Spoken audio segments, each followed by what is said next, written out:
ମୁଁ ଇଣ୍ଟରଭ୍ୟୁ ଦେବାକୁ ଯାଇନାହିଁ।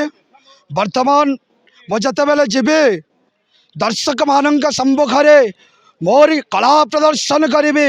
ବିଚାରକ ମଣ୍ଡଳୀ ବିଚାର କରିବେ କିଏ ହେବ ବିଶ୍ୱ ପ୍ରସିଦ୍ଧ ବରଗଡ଼ ଧନୁଯାତ୍ରା ଉପଯୁକ୍ତ କଂସ ମହାରାଜ। कौन डायलॉग कहबे?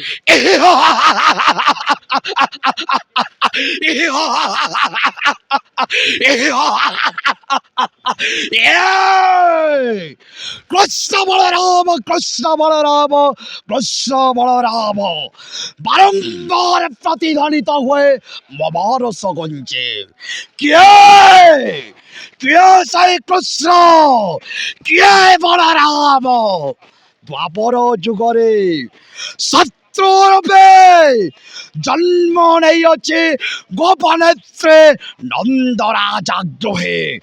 ও কৃষ্ণ ও বলরাম ত্রিভুবন বিজয় কংস হয়ে মথুরা রাজ্যরে समस्ते